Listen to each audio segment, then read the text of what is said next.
APJ Abdul Kalam साहब ने कहा है, हम राष्ट्र नहीं बनाते, हम लोग बनाते हैं। उन्हें शिक्षित करें, राष्ट्र अपने आप बन जाएगा। जी हाँ, ये बिल्कुल सही भी है। और भारत एक ऐसा देश है जहाँ हर व्यक्ति के लिए शिक्षा का खासा महत्व है। शिक्षा न सिर्फ आज के दौर से ज़रूरी है, बल्कि अगर मैं बात करूं पुराने ज़माने की, तो राजा महाराजाओं के दौर में भी शिक्षा का महत्व था। और यही वजह थी गुरुकुल परंपरा पूरे विश्व को भारत ने ही दी है। और आज भी पूरे विश्व में हमारे देश के कई IITians, कई डॉक्टर्स अपना परचम लहरा रहे हैं। और उन सभी स्टूडेंट्स को देखकर हम सभी भारतीयों को खासा फ़ख्र होता है। और ख़ास तौर पर फ़ख्र होता है उन शिक्षकों, उन प्रोफेसर्स को देखकर जो उन्हें इतनी अच्छी उच्च शिक्षा प्रदान कर रहे हैं। नमस्कार दर्शकों, स्वागत, अभिनंदन आपका अपने पसंदीदा कार्यक्रम धरती धोरारी में। मैं हूं आपके साथ नाहिद अख्तर। जिस तरीके से कार्यक्रम की शुरुआत से ही आपको अंदाज़ा हो गया होगा कि आज जो बात होगी, आज जो जिक्र होगा वो होगा शिक्षा पर। और जब शिक्षा का जिक्र आता है तो हमारे देश की IIT, रूड़की और एम्स का जिक्र ना हो, ऐसा हो ही नहीं सकता। जी हाँ, आज हमारे साथ जो गेस्ट मौजूद हैं वो कुछ ऐसे ही ख़ास गेस्ट मौजूद हैं। तो चलिए सबसे पहले मिलके उनका स्वागत करते हैं। वो हैं प्रोफेसर नारायण प्रसाद पहाड़ी, डायरेक्टर, चेयरमैन MNIT जयपुर और IIIT कोटा के डायरेक्टर।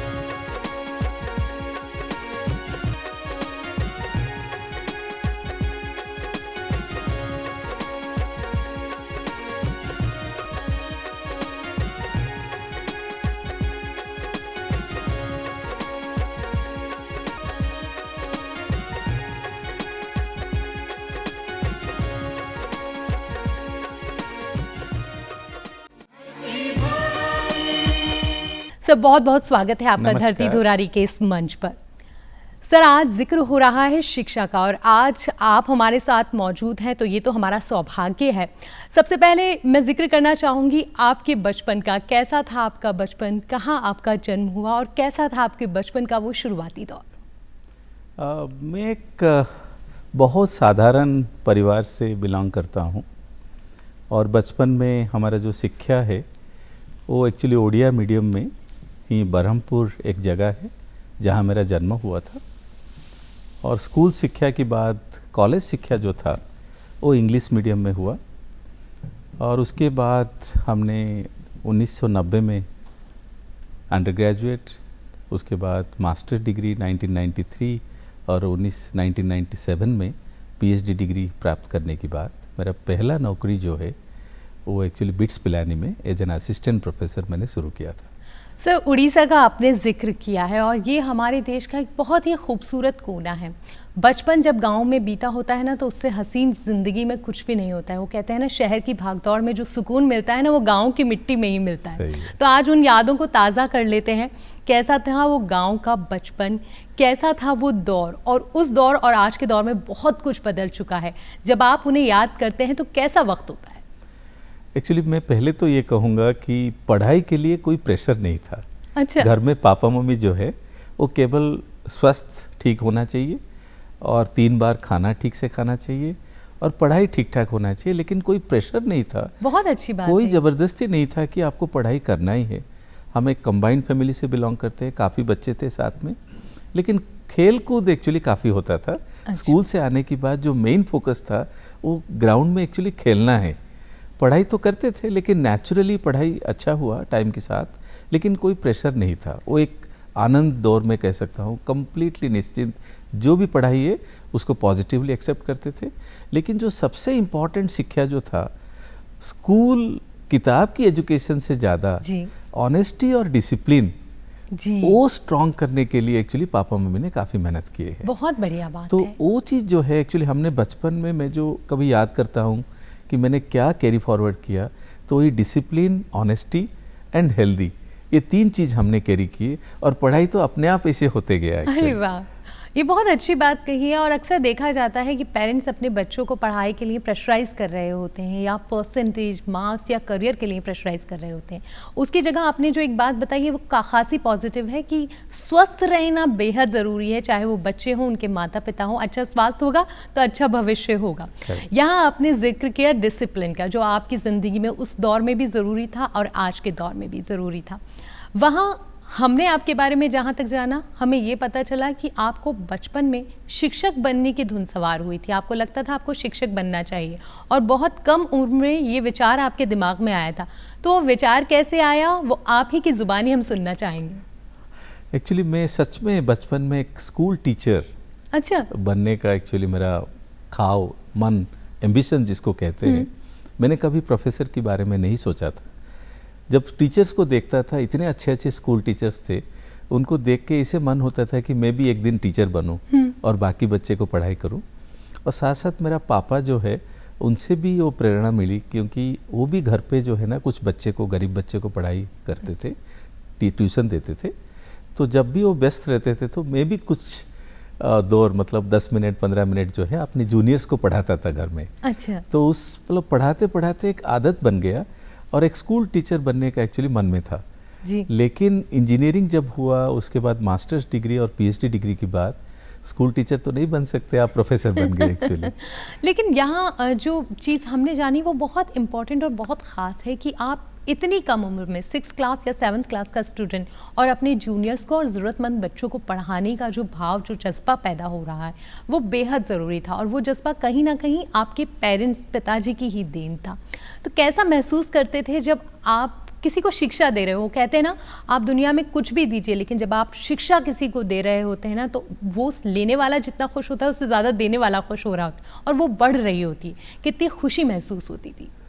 एक्चुअली एक बहुत बड़ी सेटिस्फेक्शन है जब आपके बच्चे, जैसे कि मेरे को याद है पापा के कुछ स्टूडेंट्स थे जो डॉक्टर बनने के बाद, मैं काफ़ी छोटा था तो घर आते थे प्रणाम करने के लिए, तो वो भी एक इंस्पिरेशन रहा मेरा एक्चुअली, क्योंकि पापा के स्टूडेंट्स डॉक्टर बने हैं।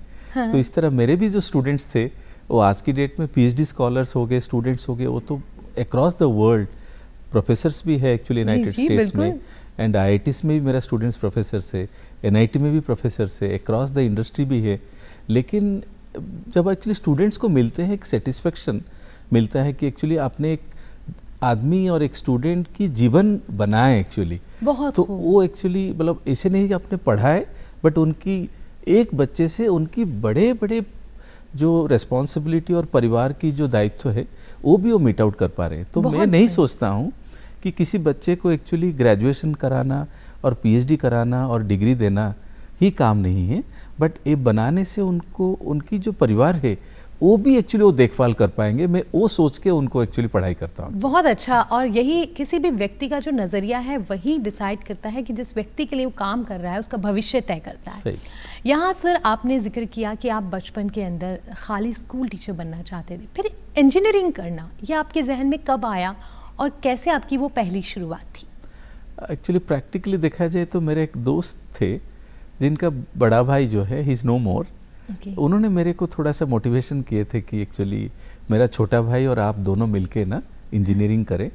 तो थोड़ा बहुत एक्चुअली इंस्पिरेशन मिला, but it has happen naturally, कोई ज़्यादा थॉट प्रोसेस नहीं था। और क्योंकि हम लोग वेरी मतलब एवरेज बैकग्राउंड से, हम्बल बैकग्राउंड से हैं और पढ़ाई करते थे, और it has happen incidentally and naturally to become an engineer without any thought process. Okay, मतलब किसी भी सोच को कहते हैं ना कि किस्मत जब आपको कहीं ले जा रही होती है तो वो आपके लिए बेहतर सोच रही होती है। इंजीनियरिंग एक ऐसा एजुकेशन है जहाँ ना सिर्फ इंडिया बल्कि पूरे वर्ल्ड में जब हासिल कर रहे होते हो स्टूडेंट, जितना स्ट्रेस होता है ना उतना ही मज़ेदार लाइफ होती है। और कॉलेज लाइफ तो बहुत इंपॉर्टेंट होती है। आप शहर से दूर, अपने पेरेंट्स से दूर कॉलेज के अंदर होते हैं और अपना फोकस होता है अपने करियर को एक ऊंचाइयों पर ले जाना। कैसा था आपका इंजीनियरिंग कॉलेज का दौर, और जब आज आप उन्हें याद करते हैं तो कितना मेमोरेबल मोमेंट्स थे? एक्चुअली वो सबसे मतलब बेहतर और एक अच्छा ड्यूरेशन बताऊंगा मैं, क्योंकि आपका जो बीटेक, एमटेक, पीएचडी, क्योंकि हम घर से दूर रहे और दोस्तों के साथ एक्चुअली हॉस्टल में टाइम बिताए, तो वो मोमेंट एक्चुअली आपका जो लाइफ मेकिंग है, और उस दौरान एक्चुअली हमने लाइफ को फेलर एक्सेप्ट करने का चीज़ सीखे एक्चुअली। सो वो पीरियड जो है जहाँ पे यू बिकम वेरी स्ट्रॉन्ग, आप एक्चुअली फेलर को एक्सेप्ट करना और एक सेल्फ मोटिवेटेड रिस्पॉन्सिबिलिटी के साथ कोई चीज़ें डिलीवर करने का एक्चुअली मौका मिला। क्योंकि घर में जब थे तो पापा मम्मी सब कुछ देखभाल करते थे, लेकिन बाहर जब गए तो how to become independent, how to accept failures and also to set a direction to your own career, वो इंडिपेंडेंस रिस्पॉन्स, जो टेकिंग डिसीजन इंडिपेंडेंटली, वो ट्रेनिंग एक्चुअली आपको कॉलेज के दौरान ही मिलता है एक्चुअली। यहाँ सर आपने जिक्र किया कि फेलियर कैसे बर्दाश्त किया जाता है, वो आपने कॉलेज ड्यूरेशन के दौरान सीखा। आज के दौर में अगर मैं देखती हूँ, कई बच्चे होते हैं जो आईआईटी की प्रिपरेशन कर रहे हैं, स्ट्रेस में आ जाते हैं, चाहे वो मेडिकल की तैयारी कर रहे हो, कई लोगों का ड्रीम होता है, पर कहीं ना कहीं ये स्ट्रेस उनकी तरक्की में उन्हें रोक रहा होता है, और कैसे वो फेलियर पे कंट्रोल कर सकते हैं, उन्हें लिए क्या कुछ आपकी नज़र में उन्हें क्या कुछ करना चाहिए? एक्चुअली मेरे हिसाब से मैं पापा मम्मी को ये कहूँगा, जितने भी बच्चे आज की डेट में इंजीनियरिंग की तैयारी कर रहे हैं और इंजीनियरिंग पढ़ाई कर रहे हैं, उनकी पापा मम्मी को ये सिखाना चाहिए बच्चे को कि actually life is not about degree और marks, life is about a good person, good human being and healthy human being. So automatically rest of the things will follow. मतलब आपको कोई चिंता नहीं करना चाहिए, एक बार आप डिसिप्लिन्ड हो तो ऑटोमेटिक सब चीज़ें एक्चुअली होते जाएगा। हम लोग क्या ना जल्दी से एक्चुअली काफ़ी चीज़ें को क्विकली हासिल करने के लिए स्ट्रेस पर चला जाते हैं, जो ज़रूरी नहीं है। बच्चे को केवल ये कहना है, be bold, be strong, accept the failure and continue putting your effort in a discipline way, and one day you will be successful for sure, and I will be the best example before you. बहुत खूब। एक positive सोच आपकी ज़िंदगी को बदल सकती है, और उसके लिए सबसे पहले आपको अच्छे स्वास्थ्य को, सेहत को ध्यान रखना बेहद ज़रूरी है। एक अच्छा मैसेज है शायद हमारे उन स्टूडेंट्स के लिए भी जो कई बार स्ट्रेस में आके खाना पीना छोड़ देते हैं, उनके लिए बहुत अच्छा मैसेज है कि वो सब ना करें, पहले अपनी हेल्थ पे ध्यान दें, हैप्पी रहे, खुशी रहे। जी, वो खुशी का मूल मंत्र क्या होता है वो भी मुझे बता दीजिए, क्योंकि जब से मैं आपसे मिली हूँ, या शायद आपके जितने स्टूडेंट्स होंगे वो ये ज़रूर जानना चाहेंगे कि आपकी मुस्कुराहट का खुशी का मूल मंत्र क्या है? Discipline, discipline life. जब आप डिसिप्लिन है और ऑनेस्ट है तो 100% आप खुशी रहेंगे। बहुत बढ़िया सर। डिसिप्लिन जीवन में बेहद ज़रूरी है, और वो होना भी चाहिए हर किसी की ज़िंदगी में, अगर उसे अपनी ग्रोथ चाहिए। सर, जिक्र कर रहे थे हम आपके इंजीनियरिंग कॉलेज का। इंजीनियरिंग के बाद आपको कई फेलोशिप मिली, आपने आगे पीएचडी की, फिर आप बिट्स पिलानी पहुँचे। बिट्स पिलानी का दौर कैसा था? वहाँ आपकी पहली जॉइनिंग रही, कैसा था जब रिज़ल्ट आने और ट्रेन के टाइम में चंद घंटों का फासला था, वो कहानी आपकी ज़ुबानी ही जानना चाहेंगे। नहीं, मेरे को अभी भी याद है। एक्चुअली 27 जुलाई 1997 में मैंने एक्चुअली पीएचडी डिग्री प्राप्त की थी, और उसके बाद डायरेक्टली चेन्नई टू, मैं मद्रास में पढ़ाई किया था उस दौरान, तो चेन्नई टू दिल्ली और दिल्ली टू पिलानी। सो 30 तारीख को मैंने पिलानी में ज्वाइन कर लिया था। तो there was no gap between my PhD and the first job. मेरे पास काफ़ी जॉब था। मतलब आप सुनने के बाद खुशी महसूस होगा कि मेरे पास 4-5 जॉब था, including many government jobs and one international job offer. लेकिन मैंने bits Pilani being a private institution, मैंने ये चूज़ किया क्योंकि मेरे को टीचर बनना जो मन में था, वो चीज़ उस दौरान भी था कि मैं बच्चे को पढ़ाऊंगा, और मैंने प्रोफेसरशिप को एक्चुअली एक्सेप्ट किया था। और as an assistant professor, as a young assistant professor मैंने पिलानी में ज्वाइन की।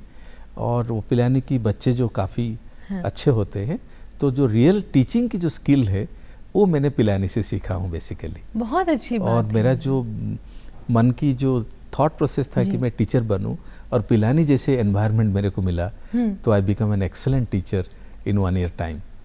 एंड देन धीरे धीरे मैंने आईआईटी रुड़की शिफ्ट कर लिया था, और रुड़की शिफ्ट करने के बाद 10 साल काफ़ी मेहनत के बाद प्रोफेसर भी बना, और वहाँ पे भी वही जोश के साथ बच्चे को पढ़ाने लगा। ये हम ज़रूर जानना चाहेंगे, क्योंकि जब हम आईआईटी इंस्टीट्यूट की बात करते हैं तो इंडिया के टॉप इंस्टीट्यूट में आईआईटी रुड़की का जिक्र आता है, जहाँ से न जाने कितने हज़ारों स्टूडेंट हैं आज ना सिर्फ देश में बल्कि पूरी दुनिया के अंदर अपनी कामयाबी के परचम लहरा रहे हैं। आईआईटी रुड़की पहुँचना, वहाँ का दौर कैसा था, कैसी जिम्मेदारियाँ थी, आपने कैसे निभाई और उन्हें कैसे कंट्रोल और मैनेज किया? Actually IIT Roorkee known for civil engineering के लिए काफ़ी फेमस इंस्टीट्यूट रहा और भारत की actually one of the oldest institution है। लेकिन एक्चुअली जब एक बार मौका मिला है, मिलने के बाद एक्चुअली कंटिन्यूअसली, जो मैंने जैसे कहा था कि बच्चे को कंटिन्यूअसली एफर्ट भी डालना है और खुशी रहना चाहिए, हैप्पी रहना चाहिए। हमने रुड़की में भी काफ़ी कंटिन्यूअसली एफर्ट डाले और वेरी सिंसियरली अपने जो कैरियर है उसको बनाने की कोशिश की। मतलब 365 days 24/7 continuously worked very hard in a disciplined way to become at this point today. वहाँ आपने कई जिम्मेदारियां संभाली, कई पद संभाले और काफ़ी लंबा वक्त भी आपने वहाँ बिताया। आपने उस दौरान क्या कुछ चेंजेस महसूस किए और क्या कुछ नए एक्सपेरिमेंट किए एजुकेशन के दायरे में?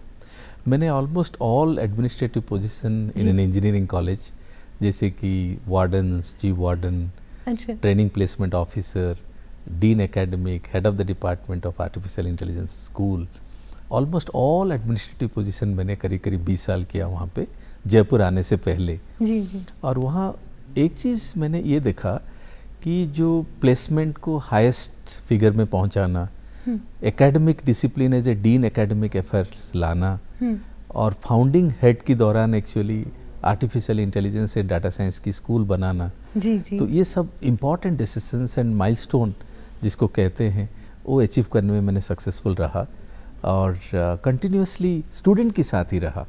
आप देखेंगे हॉस्टल में भी warden, chief warden, it is related to students, professor incharge training placement is related to students, dean academic it is related to students. So if you see whole of my life was with students from the childhood to at this point of as a director of MNIT Jaipur.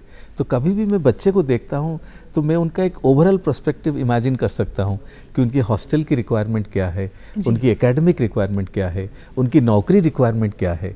तो कोई भी बच्चे आज की date में जब admission लेते हैं उनके पास दो चीज़ होता है, ठीक से रहना, खाना पीना, पढ़ाई ठीक से होना और नौकरी लेना है। और विथ गॉड ग्रेस एक्चुअली मैंने तीनों डायमेंशन में काम किया हूँ और विथ माई ओन इंटरेस्ट। मैंने कभी फोर्सफुली टीचर नहीं बना हूँ, हाँ। मैंने नेचुरली प्रोफेसर बना हूँ, तो इससे भी और कॉन्फिडेंस और मोटिवेशन मेरा ज़्यादा हो जाता है। ये बात बहुत अच्छी कही सर आपने कि जो चीज़ हम मन से करते हैं ना वो ज़्यादा बेहतर करते हैं। वो फोर्सफुली जो काम होता है ना शायद हम उसमें अपना 100% नहीं दे पाते। सर जब इतना स्ट्रेस होता है, जाहिर सी बात है आप अपना स्ट्रेस कंट्रोल करना चाहते हैं, लेकिन जब बहुत सारी जिम्मेदारियाँ होती हैं ना तब इंसान को लगता है दो पल, चंद लम्हे मुझे मेरे लिए मिल जाए जिसमें मैं वो सब कर सकूँ जहाँ मुझे सुकून मिले, जहाँ मुझे खुशी मिले। क्या कुछ करते थे एजुकेशन के अलावा? आप क्या कुछ पसंद करते थे? क्या हॉबी थी आपकी? मैं खेलता था काफ़ी एक्चुअली, क्रिकेट हो गया, बैडमिंटन हो गया, वो काफ़ी खेला actually. Even a professor as a student, तो स्पोर्ट्स में मेरा थोड़ा इंटरेस्ट रहा, लेकिन एक नेशनल प्लेयर तो इस तरह हाई लेवल नहीं बन पाया, लेकिन जो रेगुलर फिजिकल एक्सरसाइज वो करते रहा एक्चुअली। और आज की डेट में थोड़ा बहुत मेडिटेशन भी कर रहा हूँ। यानी कहीं ना कहीं आप खुले आसमान के नीचे कहते हैं ना कि जब आउटडोर गेम खेल रहे होते हैं तो ना सिर्फ स्टूडेंट और टीचर्स दोनों में एक पॉजिटिव एनर्जी होती है और ऊपर वाले की जो हवाओं की जो ताकत होती है, जो पॉजिटिव एनर्जी होती है वो डायरेक्ट मिल रही होती है। और पिछले 10 वर्षों में हमारे देश में काफ़ी परिवर्तन हुआ है। स्वच्छता जीवन का एक ख़ास हिस्सा बन गया है, ना सिर्फ किसी एक जिम्मेदार व्यक्ति के लिए बल्कि हर भारतीय की एक जिम्मेदारी बन गई है। और हम सब भरपूर इसकी कोशिश भी कर रहे हैं और हमारे दर्शक भी अब कोशिश यही करते हैं कि आसपास स्वच्छता रखें। और इसमें महत्वपूर्ण योगदान हमारे प्रधानमंत्री श्री माननीय नरेंद्र मोदी साहब का है। सर आप क्या कहना चाहेंगे स्वच्छता के बारे में? स्वच्छता पखवाड़ा जो है वो प्रोग्राम हम लोग इंस्टीट्यूट के दौरान जी पेड़ लगाना और सफाई के ऊपर एक्चुअली काफ़ी ध्यान दे रहे हैं हम लोग, क्योंकि मेरे ख्याल से जो स्वच्छता है ना वो एक नॉट ओनली हाइजीनिक, कोरोना की बाद उसकी इम्पोर्टेंस 10 गुना ज़्यादा हो चुका है। और हम लोग को ये भूलना नहीं चाहिए कि हेल्थ इज़ द प्राइमरी, जैसे मैंने बताया था, तो इसके लिए स्वच्छता भी और स्वस्थ दोनों काफ़ी करीब है। तो स्वच्छता एक इम्पॉर्टेंट हिस्सा बनना चाहिए हम लोग के जीवन में। सर ये बिल्कुल ज़रूरी बात भी है और ना सिर्फ किसी एक व्यक्ति की बल्कि हर किसी की जिम्मेदारी होना चाहिए कि आसपास स्वच्छता रखें, तभी तो हमारे इस देश को पूरी दुनिया देखने आएगी और इतने खूबसूरत नज़ारे जो आज हमने देखे हैं वो पूरी दुनिया देखेगी। कहीं ना कहीं आपको ये सब कुछ देखकर अपना बचपन, अपना उड़ीसा भी याद आया होगा। सच में एक्चुअली मैंने गाँव की जो मतलब एनवायरमेंटल जो है एक्चुअली जो एक्सपीरियंसेस है वो एक नेचुरल होता है एक्चुअली, वो काफ़ी टचिंग है एक्चुअली। बिल्कुल सर, वो होता है क्योंकि जहाँ पे भी हम हरियाली देखते हैं तो खुद ब खुद आंखों को ठंडक मिलती है। यहाँ से बातों का सिलसिला आगे जारी रखते हैं। जिक्र किया था हमने MNIT, जब आप रुड़की से MNIT जयपुर आए, क्या कुछ बदलाव रहा जब MNIT में आपने as a director, as a chairman join किया? क्या कुछ अहम जिम्मेदारियां आपको दी गई और कैसे आपने उन सबको बखूबी निभाया? एक्चुअली जब मैंने डायरेक्टर MNIT जयपुर 16 फरवरी 2022 को ज्वाइन किया था मैंने, और 15 अगस्त को मेरा 2.5 साल कंप्लीट हुआ जी। तो मैं उसको एक मिड पॉइंट मानता हूँ।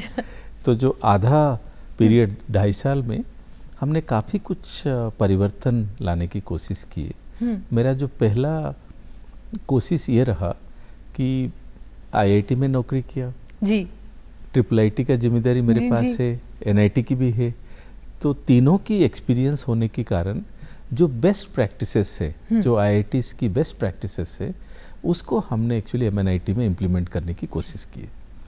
और इससे पहले एक जो सबसे important dean academic affair IIT में 4 साल रहने के बाद मेरा मन में ये था कि जो नेशनल एजुकेशनल पॉलिसी NEP 2020 जिसको कहते हैं, उसको मैं जल्दी से जल्दी सही रूप में MNIT जयपुर में कैसे इम्प्लीमेंट करूं।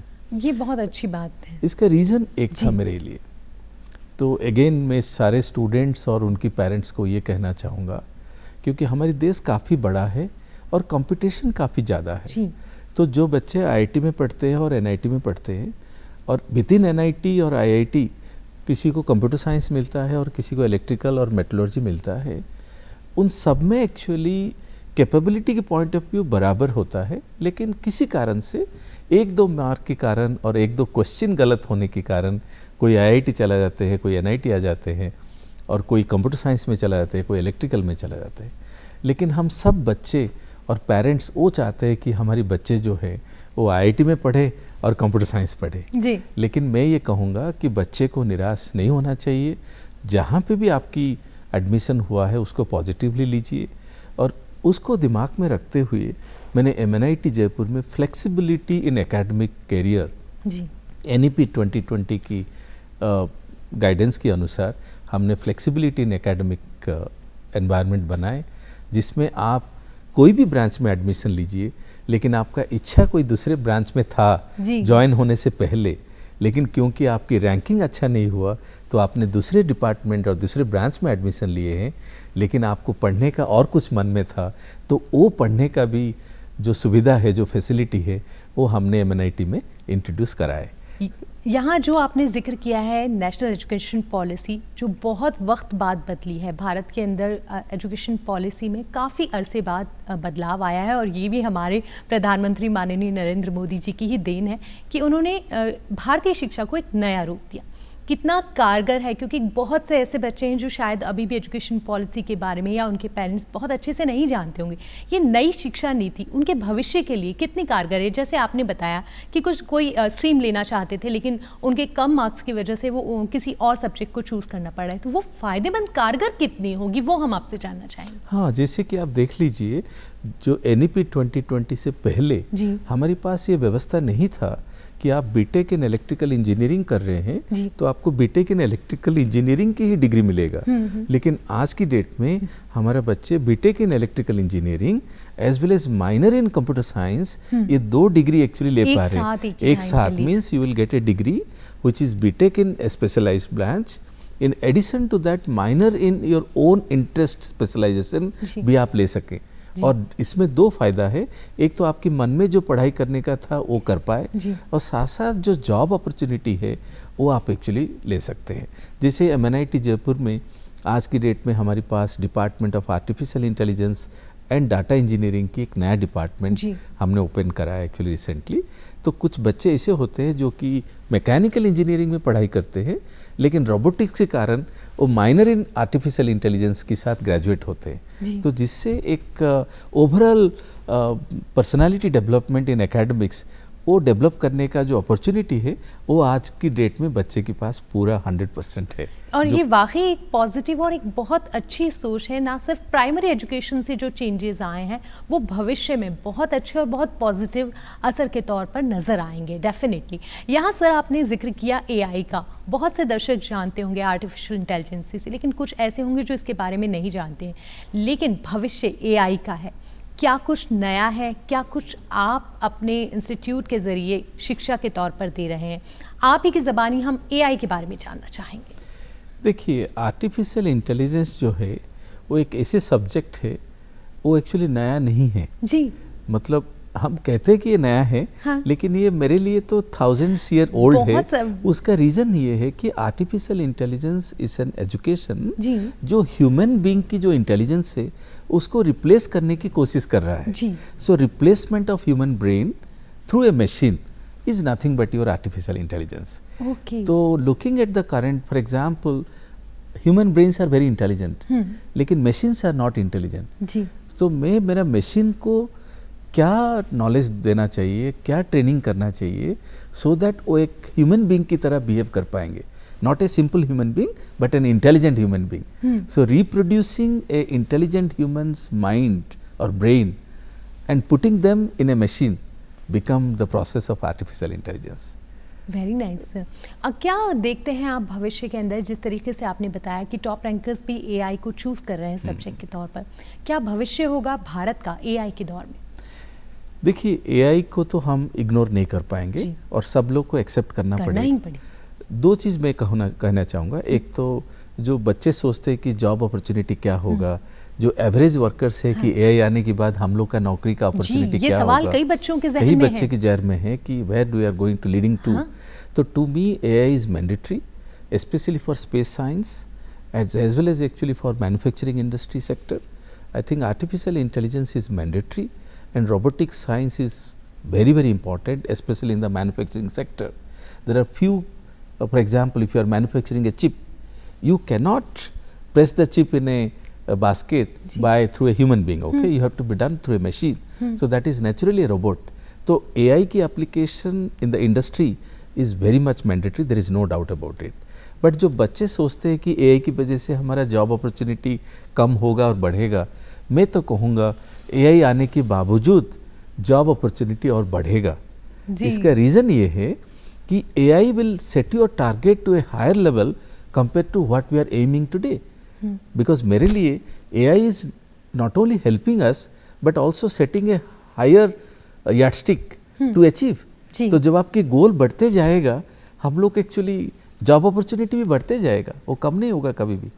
बहुत खूब। तो बहुत सारे बच्चों के जहन में ये सवाल था और डेफिनेटली आज कहीं ना कहीं वो सवाल क्लियर हुआ होगा, और आज आप ही की वजह से इस सवाल का जो एक बोलते हैं क्वेश्चन लगा हुआ था, क्योंकि कई लोग बोलते थे एआई आने के बाद क्या बदलाव होंगे, और एक पॉजिटिव शुरुआत है, एक नई शुरुआत है।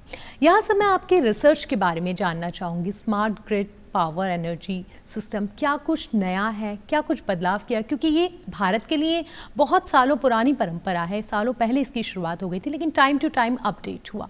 आपने खासा रिसर्च किया है इसके बारे में, उस रिसर्च के बारे में हम आपसे जानना चाहेंगे। मैं एक प्रैक्टिकली बता रहा हूँ एक सिचुएशन। 2012 में भारत में एक ब्लैकआउट हुआ था। ब्लैकआउट मतलब सारा देश अंधेरा हो गया था। हाँ।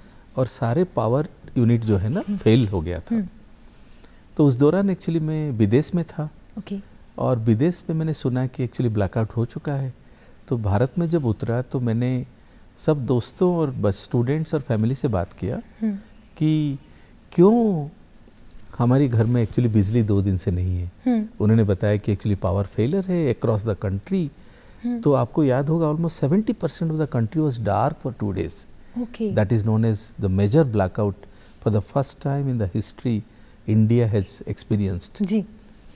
लेकिन उस दौरान एक्चुअली हमने जो पीवी पैनल से सोलर एनर्जी वो करीब 1 मेगावाट से ज़्यादा हमने IIT रुड़की में कनेक्ट कराए थे उस दौरान।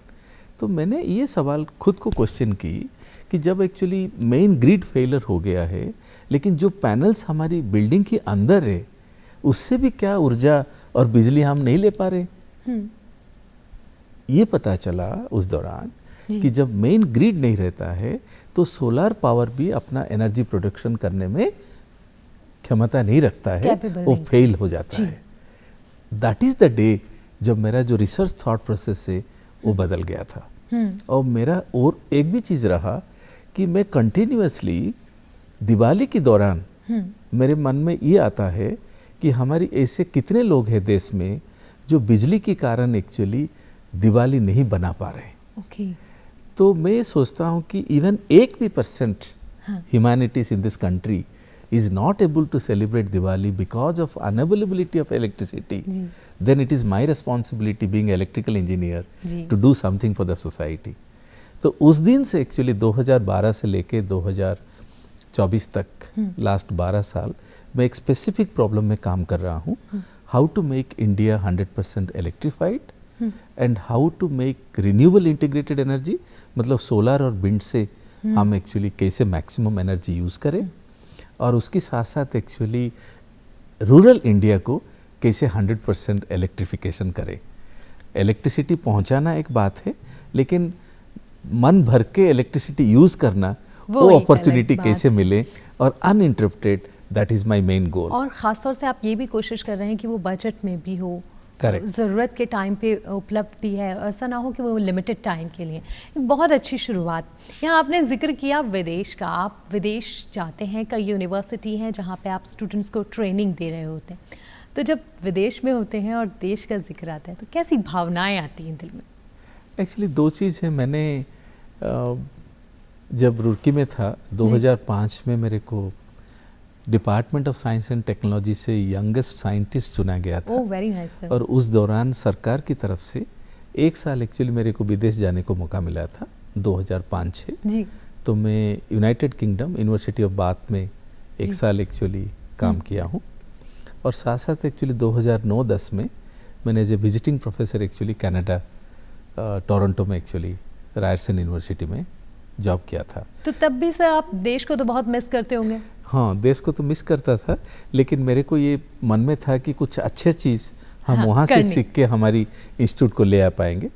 तो मैंने एक चीज़ देखा कि विदेश और भारत की हम स्टूडेंट की जिक्र करें जी, तो मैं आज भी कहूँगा कि हमारी जो भारत की जो स्टूडेंट्स हैं they are no way inferior to any student across the world. बहुत so they are the top of the world, there is no doubt about it. यही वजह लेकिन है। एक जो चीज़ जो मेरे मन में है कि जो इंफ्रास्ट्रक्चर, जो फैसिलिटी, हमारी जो एक्सपेक्टेशंस इतने ज़्यादा हैं और सारे स्कूल एजुकेशन और इंजीनियरिंग एजुकेशन की जो फैसिलिटीज़ जो विदेश में हैं शायद हम लोग उसमें थोड़ा लेक कर रहे हैं। तो अभी गवर्नमेंट एक्चुअली कोशिश कर रहे हैं कि ज़्यादा से ज़्यादा उसको बढ़ावा मिले। तो मैं कहूँगा कि थोड़ा फैसिलिटी अच्छा हो जाए, स्कूल एजुकेशन और इंजीनियरिंग कॉलेज की एजुकेशन, इंफ्रास्ट्रक्चर जिसको कहते हैं लेबोरेटरी के अंदर। अदरवाइज हमारी जो बच्चे हैं they can make India one of the most valuable country in the world given the right facility as equivalent to international standards. बिल्कुल सर, और यही भाव हर भारतीय के दिल में होते हैं और वो अपने वतन से, इंडिया से बेपनाह प्यार करता है, और चाहे वो देश में हो चाहे परदेश में हो, लेकिन यही कहता है कि I love my India. Madam actually मेरे को विदेश में भी प्रोफेसर की नौकरी मिला था जी, लेकिन मैंने एक्सेप्ट नहीं किया था क्योंकि मैंने सोचा कि जिस गांव से, जिस हम्बल बैकग्राउंड से आज हमारी देश की जो भी है हम इस जगह पे पहुंचे हैं तो कुछ तो कंट्रीब्यूट और रिटर्न करना है मेरे को। तो वो जिम्मेदारी के साथ एक्चुअली मैंने भारत वापस आ गया था। तो ये गाना जो है काफ़ी रेलेवेंट है मेरे लिए, आपके दिल के खासे करीब है। और यही वजह है कि ये सुनने के बाद आपके चेहरे पे जो भाव आ रहे थे वो हम महसूस कर पा रहे थे, और जाहिर सी बात है हमारे दर्शक भी उसे महसूस कर रहे होंगे। सर, यहाँ जानना चाहेंगे हम आपके रिसर्च के साथ साथ कुछ रिसर्च पेपर जो आपने इंटरनेशनल, ये तकरीबन 220 रिसर्च पेपर तैयार किए हैं, ना सिर्फ इंडियन IITians के साथ बल्कि विदेश के स्टूडेंट्स के साथ भी आप वो पेपर्स तैयार करें। क्या कुछ टॉपिक्स हैं और भविष्य के लिए वो रिसर्च पेपर कितने ज़रूरी और फ़ायदेमंद साबित होंगे? हाँ, जो सबसे जो मैंने बताया था कि रिन्यूएबल एनर्जी, देखिए दो चीज़ें, मैं थोड़ा 2 मिनट लूँगा आपका यहाँ से डिटेल। भारत की जो एनर्जी रिक्वायरमेंट है वो एक्चुअली बहुत ज़्यादा है जी। क्योंकि हम लोग एक्चुअली हम्बल बैकग्राउंड की बिलोंग करने के कारण, नॉट मैं हूँ, मेरे तरह सब लोग बहुत लोग हैं। क्योंकि हम बचपन में एक पंखा के नीचे सब लोग सोते थे। अभी सारे रूम में एयर कंडीशन आ गया, तो इलेक्ट्रिक व्हीकल भी आ रहा है, तो एनर्जी रिक्वायरमेंट बढ़ते जा रहा है। जब एनर्जी रिक्वायरमेंट बढ़ेगा तो हमारे पास जनरेशन भी ज़्यादा होना चाहिए। जनरेशन के लिए हमारे पास थर्मल एनर्जी पे नहीं जा सकते हैं क्योंकि एनवायरमेंटल पोल्यूशन के कारण उसके ऊपर रेस्ट्रिक्शन आ गया। न्यूक्लियर टेक्नोलॉजी हमारे पास 100% नहीं है और हाइड्रो पावर प्रोजेक्ट में पानी कम हो रहा है। इसीलिए हमारे पास एक केवल स्कोप रहा कि renewable energy, that is solar and wind. और हम सोलर रिच है और विंड रिच कंट्री है। जी बिल्कुल। तो सोलर और विंड एनर्जी वो तो हमारे लिए चाहिए, वो जल्दी जल्दी भी हम उसमें प्रोग्रेस कर रहे हैं। लेकिन सोलर एनर्जी जो है वो रात को हमारे पास अवेलेबल नहीं रहता जी। और जो विंड एनर्जी है वो दिन में अवेलेबल नहीं होता है। तो बिकॉज ऑफ दैट मैं एक स्टेटमेंट वेरी फ्रिक्वेंटली कहता हूँ, आज भी दर्शक के सामने कहना चाहूँगा, God is not kind to engineers, क्योंकि उन्होंने हमको फ्री एनर्जी दिए, सोलर एंड विंड, लेकिन दोनों एनर्जी उस दौरान और उस ड्यूरेशन में देने लगे जहाँ पे रिक्वायरमेंट मेरा इतना ज़्यादा नहीं है। मेरा रिक्वायरमेंट एक्चुअली इवनिंग आवर्स में है, जब मेरे पास ना सोलर है ना एक्चुअली विंड है जी। तो एक स्मार्ट ग्रिड टेक्नोलॉजी ऐसे है कि उस एनर्जी को हम कैसे स्टोर करें और रात की टाइम पे उसको कैसे ग्रिड की यूज़ करें। सो स्टोरेज टेक्नोलॉजी एक इम्पॉर्टेंट एरिया है जो अभी इवॉल्व हो रहा है, जिसको स्मार्ट ग्रिड हम कहते हैं। स्मार्ट स्टोरेज टेक्नोलॉजी है, तो सोलर एनर्जी को हम स्टोर करें और जब रिक्वायरमेंट आए तो हम इस टेक्नोलॉजी को और सोलर के थ्रू यूज़ भी कर पाएँ। तो उसी एरिया पे एक्चुअली मैं काफ़ी काम कर रहा हूँ और मेरा सारा पब्लिकेशन वो actually renewable energy integrated Indian grid के ऊपर है जी। और मैंने एक एम्बिशियस प्लान पे काम किया था to make all our academic campuses smarter. तो एक एडमायर लैब हमने IIT रुड़की में बनाए थे, जिस दौरान एक्चुअली IIT रुड़की कैंपस को स्मार्ट एकेडमिक कैंपस बनाने की कोशिश किए, जहाँ पे सोलर एनर्जी हमारा होगा, स्टोरेज भी हमारा होगा। तो मेन ग्रिड से कम पावर लेके हम कैसे अपने कैंपस को चला सकें, उसके ऊपर लाइव मेरा लेबोरेटरी अभी भी काम कर रहा है। वेरी नाइस सर, ये बहुत ख़ास बात है और यही वजह है कि ना सिर्फ रिसर्च पेपर बल्कि आपने 6 किताबें भी लिखी हैं। हाँ जी। सर, इतना सब कुछ एक जिम्मेदार नागरिक के नाते, ये चंद ही कुछ लोग होते हैं जिनकी वजह से वाकई देश तरक्की कर रहा होता है, जिनका जज्बा होता है देश के लिए कुछ करना, और आप उसमें से एक शख्सियत है। यहाँ मैं जानना चाहूँगी, जब हम कुछ कर रहे होते हैं ना और उस काम को अवार्ड मिलता है तो सबसे ज़्यादा खुशी होती है। आपको बहुत सारे अवार्ड्स मिले हैं, ना सिर्फ नेशनल बल्कि इंटरनेशनल अवार्ड भी मिले हैं। उन अवार्ड्स के बारे में आपसे जानना चाहेंगे, कौन सा वो अवार्ड है जो आज आपके दिल के सबसे करीब है? हर अवार्ड जाहिर सी बात है करीब होगा, लेकिन एक अवार्ड ऐसा होता है जिसे पाने के लिए हम भरपूर कोशिश करते हैं, और वो जब मिला तो कितनी खुशी हुई? मेरे को एक्चुअली पहले जैसे बताया था कि young scientist award by the government of India, वो काफ़ी यंग एज में मेरे को मिल गया था। उसके बाद हम्बल्ट, जो कि सबसे बहुत बड़े अवार्ड होता है, Humboldt award by the Germany Humboldt foundation, वो भी अवार्ड मेरे को प्राप्त हुआ। IEEE USA से भी इंजीनियर्स अवार्ड्स काफ़ी मिला है एक्चुअली। लेकिन रिसेंटली एक अवार्ड जो कि साइंस एकेडमी ऑफ ओडिशा, वो साल में एक Odia, a person who belongs to Odisha लेकिन सर्विंग आउटसाइड द ओडिशा, उनके लिए एक कैटेगरी होता है कि जो ओडिशा से होते हुए भी वो ओडिशा के बाहर जाके अपना शिक्षा और एकेडमिक और नौकरी जो भी कर रहे हैं, उनके अंदर अक्रॉस द कंट्री तो नहीं, across the world they identify one person. And in 2021 I have been awarded as the Chandrashekhar award, जो कि one person outside Odisha across the world. उसमें एक्चुअली मेरे को काफ़ी सेटिस्फेक्शन मिला था, क्योंकि मेरे पापा मम्मी और दोस्तों के सामने अपने गांव में वो अवार्ड लिया है। बहुत खूब सर, और वाकई उस अवार्ड के आगे कोई इंटरनेशनल अवार्ड भी मायने नहीं रखता। यहाँ सर वक्त की कमी है, तो मैं आपसे ये कहना चाहूँगी, बहुत सारे स्टूडेंट्स होंगे जो IIT कर रहे हैं या जो IIT करना चाहते हैं, लेकिन कम शब्दों में आप उन्हें क्या मैसेज देना चाहेंगे? क्योंकि थोड़ा वक्त का तकाजा है, तो कम शब्दों में आप अपना मैसेज दीजिए। ठीक है, तो First of all, wish you all the best, very best for your any ambition plan to get into IITs or NITs or IIITs. Whatever you do, please be satisfied, because our country is a very big country, lot of competition. So, not getting to IIT or NIT or IIIT, you are losing the whole world. It's not true. अब जहाँ पे भी admission मिले पढ़ाई करिए, लेकिन मैंने जैसे बताया कि सारे इंस्टीट्यूट के अंदर माइनर एजुकेशन की फैसिलिटी, माइनर डिग्री की अपॉर्चुनिटी आ चुका है. So even if you are not getting a specialised brand, आप एक्चुअली माइनर के थ्रू अपना एम्बिशन को फुलफिल कर पाएंगे. और साथ साथ IIT में एडमिशन नहीं मिला तो NIT में मिलेगा, NIT में नहीं तो IIIT में मिलेगा. कहाँ पे भी जहाँ से भी पढ़ाई करें, discipline, honesty in education, and finally accepting failure and improving in the next stage will give you the right direction to success. Thank you, all the best, but be healthy and good at mind, be happy. बिल्कुल sir, और ये बहुत अच्छा message दिया है आपने, और आज आप इस मंच पर आए, आज दूरदर्शन के ज़रिए आप दर्शकों से रूबरू हुए, वाकई हम सबको भी बहुत अच्छा लगा और हमारे दर्शकों को भी आज का कार्यक्रम बहुत पसंद आया होगा. सर, आपने अपने कीमती समय में से हमें समय दिया, उसके लिए धन्यवाद. उम्मीद करेंगे कि आप देश का नाम ऐसे ही पूरी दुनिया में रोशन करते रहें और हम गर्व से कहें कि नारायण सर हमारे देश से हैं.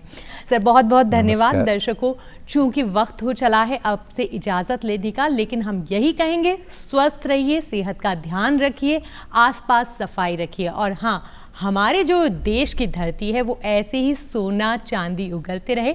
यानी यहाँ के जो हुनरमंद स्टूडेंट्स हैं, IITians हैं, इंजीनियर्स हैं, जो डॉक्टर्स हैं, वो पूरी दुनिया में अपना नाम रोशन करते रहें और हम सब ऐसे ही तरक्की और आगे बढ़ते रहें. अभी चाहूँगी इजाज़त, लेकिन इजाज़त के साथ अगली बार जल्द मिलने का वादा और आपको इस खूबसूरत संगीत के साथ छोड़ के जाने का. तो मुझे और मेरी पूरी टीम को दीजिए इजाज़त. नमस्कार.